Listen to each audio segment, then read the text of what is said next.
All right. Good morning, YouTube, everybody. I hope you're having a good time.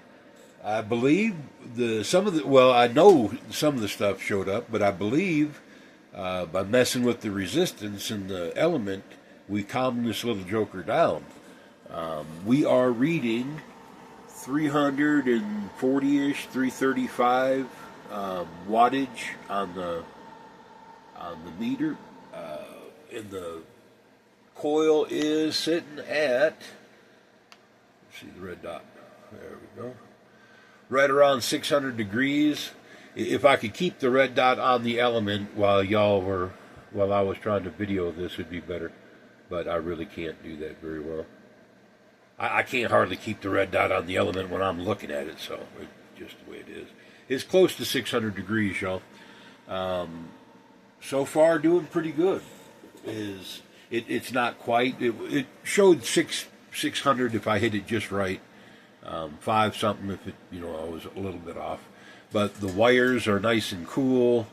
I shortened the stainless steel, rebolted them. The last little experiment burnt the fiber. This is fiberglass, silicone impregnated fiberglass insulation. It burned about an inch of it. That's a pretty good trick. It got pretty hot, is what I'm trying to get at. Hotter than I was expecting. But this now is about 600, and in this, even though that stainless steel is a poor transmission of heat, it still gets warm. I mean, you don't want it. You don't want to go overkill where you have direct metal involved. To touch later is what I'm trying to get at. But 600 degrees should be fine. The pit will keep that in control. If nothing else, like I said before, I can wrap it in kale wool or something like that. Even a half inch of kale wool would stop 600 degrees. That stuff is pretty impressive. But we got the old box out here. We got the meter, like y'all see. The PID controller's coming tomorrow. That's going to make all the brains of this stuff work. We got the element, or the temperature probe, whatever you want, a thermocoupler, whatever word you want to use for that.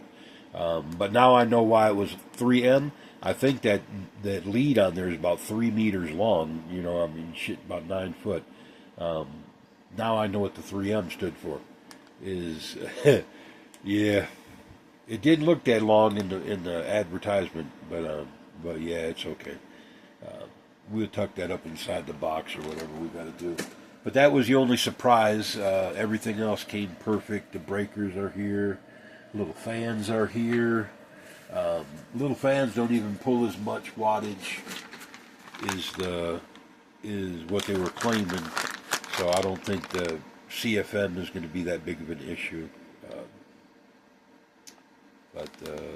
But they can go all the way up to 220 on the voltage, and that's where I think you would see the wattage is at 220. I think that's when they rated it, they were rating it for 220, even though they were selling it for 120.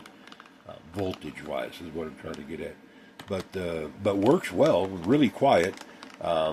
Only like 2 watts of energy, 2 point something, 2.3 or something. It's real small. But it'll work for as far as the air. The air volume is not as much as what I was fearing. The air pressure is more than what I was hoping. So we're good there. I showed y'all yesterday how the porta power works. I just sit that on my little wagon and away I go. Anywhere on the property I want 120, that's it. And if that inverter's not big enough, I got a bigger one that I can take with. That one just is easy to bolt to the terminal. I just use a piece of the, back when there was the lead acid batteries, there was ground or the connecting straps between them, and I repurposed a couple of them to hook the inverter directly. In the other one, you could do it, but it's just the opposite way. Like you'd have to really work at making the straps. You'd have to really manipulate the shit out of the straps. Like you would need a vise or whatever to bend them that dramatically. I don't have that. I wish I did. There's a few things I wish I had before I croak off. But don't know. We'll get back to this. Let's see what we got here. 580 something. Yeah, we're not doing bad. This will be a good.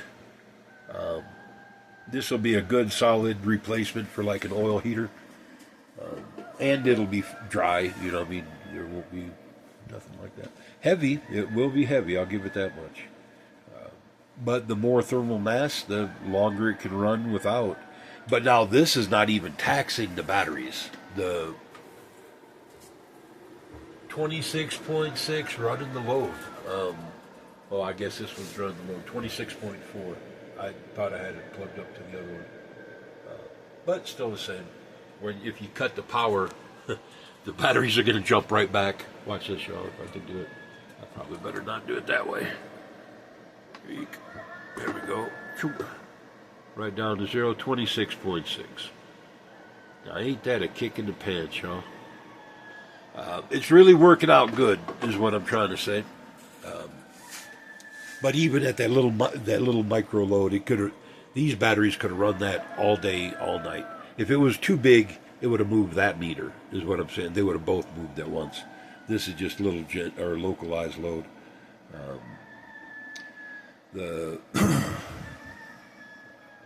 was going to say something, I don't remember what. Well, this doesn't matter. We're going to get this hooked up as soon as the PID controller comes, and I'll make sure everything is working in the tore apart version, then start assembling it as I know it's all going to come together. But as far as that being forced with air and to circulate one time where it can't recirculate its own hot gas, it should do just fine. It should do just fine. For calming it down is what I'm saying. It worked out better than what I was hoping. The other one was like 1,000 watts, 1,100 watts on the meter, or on that meter up there. But it was 1,000, 1,100 watts, but it was producing like 1,700 degrees, 1,600 degrees. It was a crazy amount of power, more than what this project needed, like a lot more than what this project needed. And I can always put that kind of element back in. They fit. They're interchangeable. That worked out pretty well, just for the spacing that I'd had from the other one. This one dropped right in. I'll be able to easily replace it from the bottom. And that was the big question, is if I could replace it later. Because that is the disposable part of the whole idea. Cheap, $9. I think these were $7. These were really cheap. The other ones were more expensive, is what I'm trying to get at. Do I think they're different? No, I think if they are, I had stainless steel before, and I didn't realize it. I bought them at like Ace or somewhere. Local is what I'm trying to get at. And these, I went out of my way to find them because I was hoping they would be a better quality than the other ones, the nichrome wire. But these have nichrome wire inside of them, so I'm not all that thrilled, is what I'm saying. Or I'm not all that. I don't think I made that big of a difference, is what I'm saying. Not with the material being used, is how I'm trying to say it. Other than that, it should be working good. I got to get a lid so I can assemble this, or something to that effect, a lid. But about half an inch deep to where I can put it together and then slide the copper pipes up against it. There's about an inch space between the element and the steel, and I don't want to encroach on that much more than a half an inch with the copper. But the more the copper is exposed, that's how the trick works, y'all. This would work just as well if the copper pipe was flat or if the copper pipe was cable instead. It's the copper that's transmitting the heat, not the air. The air just is the flow, but the copper is doing all the work. I see a lot of these designs that are using stone columns and air through the center, which is okay. I mean, hey, if it works for you, knock yourself out. I'm using copper because copper, if you heat this end of the wire, this end is just as hot almost instantaneously.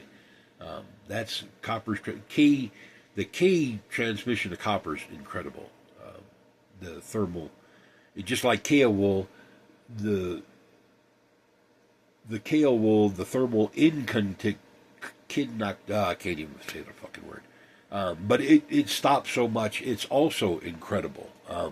Copper's the opposite of kale wool for thermal heat.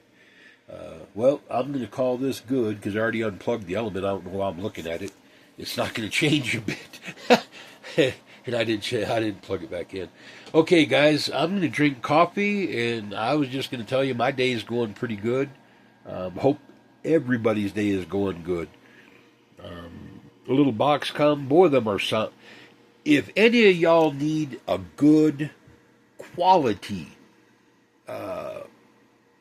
controller box, I couldn't. These VRoar boxes that they sell on Amazon, I could not recommend them enough. That is some of the highest quality shit that I've ever seen. And I don't care what country it comes from. That is a fine as frog hair kind of box. I mean, split 3 ways kind of fine. That's an incredible good box, quality box is what I'm trying to get at. Especially for $39, there is no way in the hell you could reproduce that for $39. Unless that was your business, could you get it that cheap? I mean, you couldn't even come close. And you couldn't build one that nice for twice the money if you were just a normal shop, is what I'm trying to say. Crazy good quality. Especially for $39. I can't get over that. But every time I buy these boxes from these people, I'm impressed. I was impressed with the big box. I'm impressed with this box. I was impressed with the other controller box. I'm impressed with their products. Definitely on my... if you need one, that's the one you should get. Because fine quality box is all I'm saying, you know. I'm going to run to probably Ace today, see about some strap. I've not went to town yet, is what it is. I've been working on that water puddle outside that you saw, where the tanks can be moved to. Well, y'all, you have a good morning, and I hope your day goes well. Mine's already going pretty good. No magic smoke involved. Everything's working. It looks like it's going to functionally work out pretty well, so we'll see. I'm going to let this burn just to see if the element has a doty spot in it. I'll let it burn for a day or two.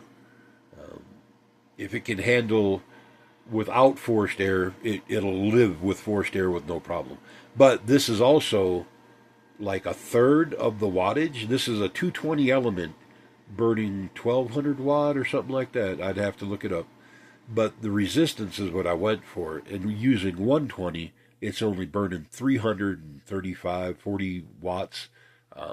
Much more controllable is what I'm trying to get at. That's what I was trying to tell you about the resistance in these heater elements for the hot water. I played with those back and forth to try to get the right one.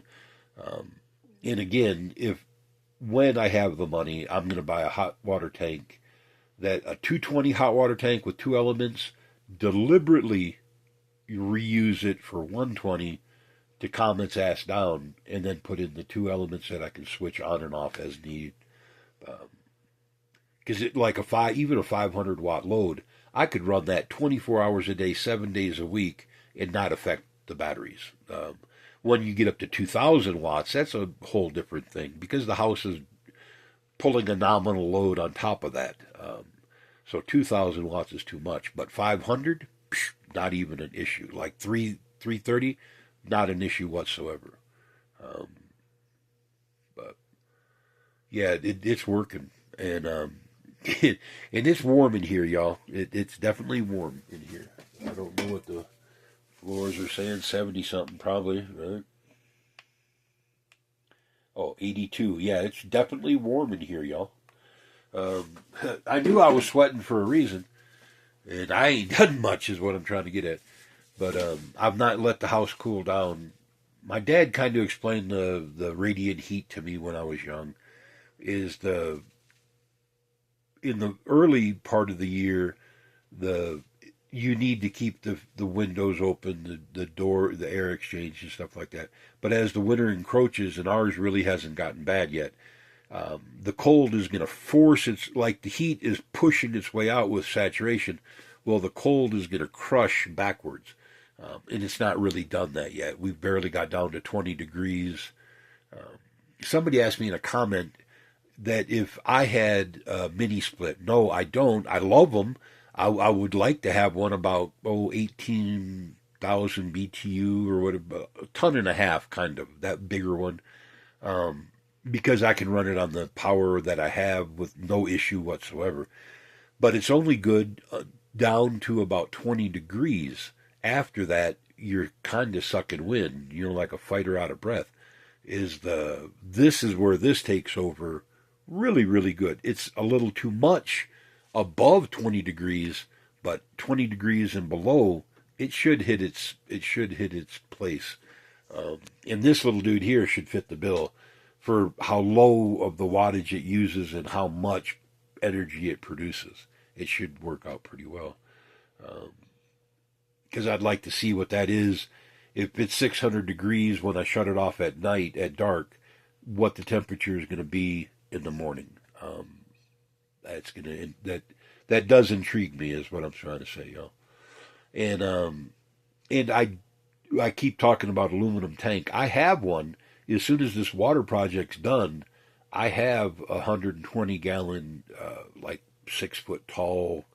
Well, it's a little bit bigger. It's probably 5.5 feet tall, not 6 foot. The other ones are just over 6 foot. This one's like 5.5, but it's wider. It's bigger in diameter. It's like 24 inches instead of the normal 22 or 23 or whatever it is. It's a little bit bigger in diameter. But I have one, and that's not these guts, but more just like it. I have plenty of this. Not a lot of these big tanks left, but I got plenty of the inner junk that I can use. But to make a big, much, much bigger battery, that should take the entire house through the night, like with little or no issue. But is what is. We're going to get this a little bit farther. We'll show you our advance. And like I said, hopefully all your experiments and all the projects you're working on going good. That's all I can hope for, y'all. Keep it up. Keep up the science. Keep up the experiment. It don't hurt. The world needs it. And don't sell out to the greedy bastards for a dime. Because that's all they're going to do. They're going to steal it from you for a dime and then extort it to everybody else for $1,000. Just don't do that. Give it away before you let another fucking billionaire rape the world. Just give it away. It's better. All right. Talk to you then. Bye.